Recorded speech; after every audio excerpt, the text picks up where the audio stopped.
Assalamualaikum warahmatullahi wabarakatuh. Perkenalkan, nama saya Salsabila Rahmi Firdayati dengan NIM 1909609. Saya di sini akan menjelaskan materi mengenai pengangguran, inflasi, dan kebijakan pemerintah. Yang pertama, saya akan membahas mengenai pengangguran. Apa itu pengangguran? Pengangguran adalah angkatan kerja yang belum mendapat kesempatan bekerja tetapi sedang mencari pekerjaan, atau orang yang tidak mencari pekerjaan karena mereka tidak bekerja tetapi sedang mencari pekerjaan, atau orang yang tidak mencari mungkin memperoleh pekerjaan. Lalu selanjutnya masalah pengangguran. Jenis pengangguran dibedakan menjadi dua. Yang pertama berdasarkan penyebabnya, yang kedua berdasarkan cirinya.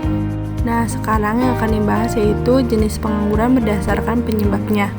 Berdasarkan penggolongan ini, pengangguran dapat dibedakan kepada jenis pengangguran berikut. Yang pertama, pengangguran normal atau friksional. Pengangguran friksional adalah pengangguran yang terjadi karena sulitnya mencari pekerjaan yang sesuai dengan kualifikasi yang dimiliki. Pencari kerja biasanya kesulitan untuk mendapatkan info dari pemberi kerja sehingga tidak bisa bertemu dengan bekerja sama. Yang kedua yaitu pengangguran siklikal. Pengangguran siklikal merupakan pengangguran yang terjadi karena siklus perekonomian yang naik turun sebagai gelombang konjungtur perekonomian. Yang ketiga, pengangguran struktural. Pengangguran struktural adalah suatu bentuk pengangguran tidak sukarela yang disebabkan oleh ketidaksesuaian antara keterampilan yang dapat ditawarkan pekerja dalam perekonomian dan keterampilan yang diminta pekerja oleh majikan. Yang terakhir, pengangguran teknologi. Pengangguran teknologi adalah kehilangan pekerjaan akibat perkembangan teknologi. Perkembangan tersebut dapat berupa perubahan dari tenaga kerja otot manusia menjadi mesin atau perubahan menggunakan komputer. Berikutnya, saya akan membahas jenis pengangguran berdasarkan cirinya. Berdasarkan kepada ciri pengangguran yang berlaku, pengangguran dapat pula digolongkan sebagai berikut. Yang pertama, pengangguran terbuka. Pengangguran terbuka adalah pengangguran yang tidak memiliki pekerjaan. Pengangguran terbuka terjadi karena kurangnya kesempatan kerja yang ada, tidak mau bekerja, atau adanya ketidakcocokan antara lowongan kerja yang ada dengan latar belakang pendidikan. Yang kedua yaitu pengangguran tersembunyi. Pengangguran tersembunyi merupakan tenaga kerja yang tidak bekerja secara optimal karena suatu alasan tertentu. Yang ketiga yaitu pengangguran bermusim.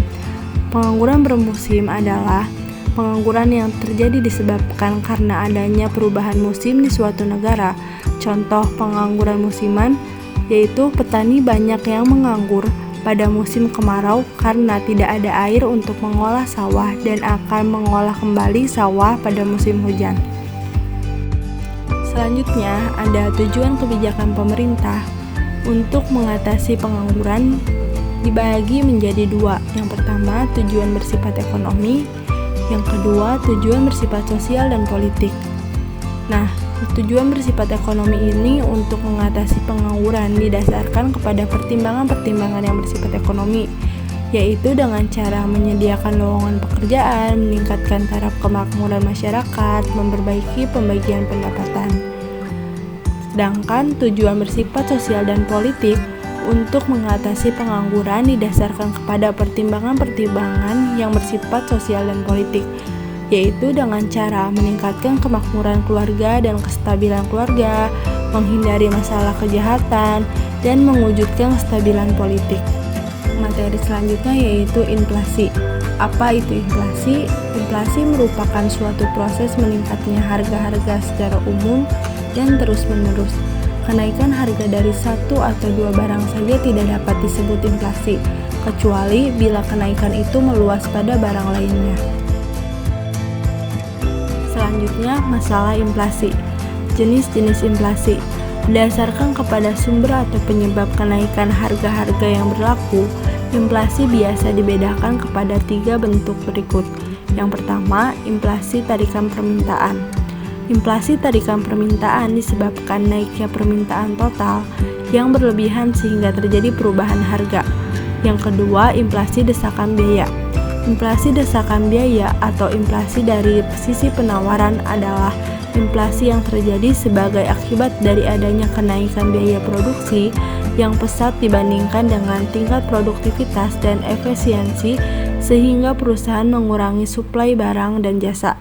Yang ketiga, inflasi diimpor. Inflasi impor adalah kenaikan harga umum dan berkelanjutan karena kenaikan biaya produk-produk impor. Berikut efek buruk inflasi. Efek buruk inflasi itu ada dua. Yang pertama, inflasi dan perkembangan ekonomi. Yang kedua, inflasi dan kemakmuran masyarakat. Inflasi dan perkembangan ekonomi yaitu biasanya inflasi yang tinggi tingkatnya akan menghambat perkembangan ekonomi. Biaya yang terus-menerus naik menyebabkan kegiatan produktif sangat tidak menguntungkan. Maka pemilik modal biasanya lebih suka menggunakan uangnya untuk tujuan spekulasi. Investasi produktif akan berkurang dan tingkat kegiatan ekonomi akan menurun. Sebagai akibatnya, lebih banyak pengangguran akan terwujud. Berikutnya, inflasi dan kemakmuran masyarakat, yaitu yang pertama, inflasi akan menurunkan pendapatan real orang-orang yang berpendapatan tetap. Yang kedua, inflasi akan mengurangi nilai kekayaan yang berbentuk uang. Yang ketiga, memperburuk kekayaan.